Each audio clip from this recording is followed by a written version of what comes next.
Hi, welcome to the Dixon on Disney archive. I'm Jeff Dixon.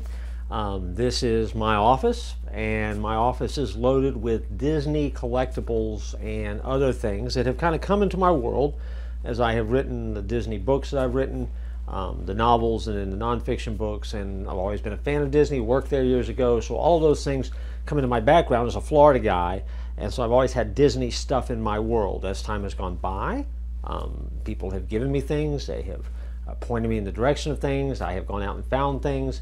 And so the collection itself, for me, the archives, all have some kind of meaning, or there is something significant about what it is because it's been a gift or because it's unusual and it's hard to find. Now, that could mean that that's valuable and worth a lot of money to some, or it could be that it's not really that valuable when it comes to monetary stuff, but the value is there because of the meaning behind it. And so all of it's valuable to me, and so I'm just sharing it with you, and hopefully you enjoy it. I'm going to show you something you may not have seen before. This comes off the shelf here, and it's a little interesting looking, probably a little freaky looking. Whoa, if you want to be careful, or you'll break it. But it is it's a Mickey toy, but it comes from 1964. And it's a crib toy that's designed for little kids to play with in the crib. And so this really is a legitimate Mickey Mouse baby toy from 1964, which makes this thing nearly 60 years old.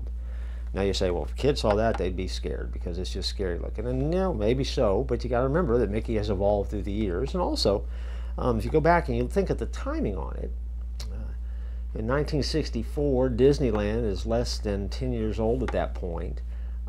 That brand is now stretching across the world in a way that it never has before. And so the market gets flooded with a number of things that are licensed that were unusual and different. And this toy, designed for children, is something that falls in that category. Now, it's designed with these two little balls that the kids can pull on, and that just makes it entertaining. A nose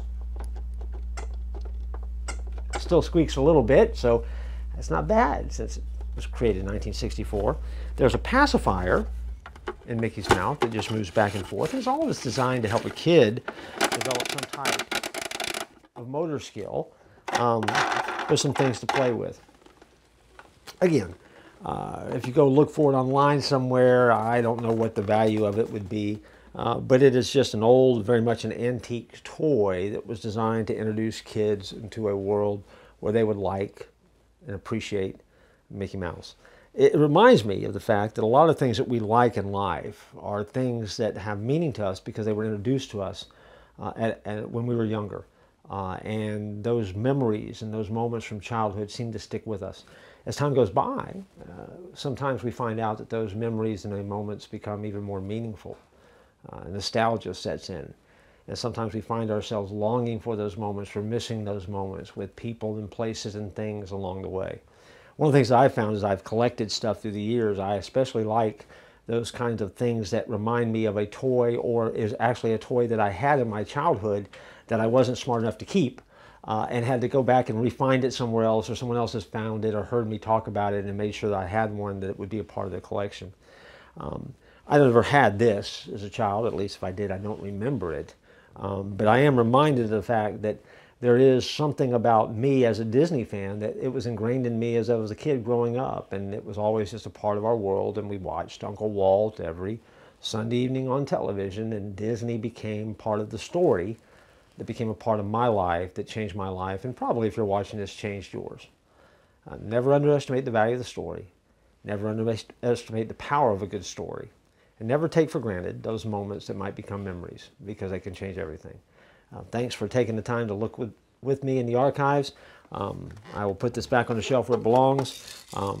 This would be a phone long before the days of a cell phone that rattles, in case you didn't recognize it when it fell out. That's what it was, and so I didn't want it to scare you, and that's where it stays. I look forward to joining you next time here in the archives.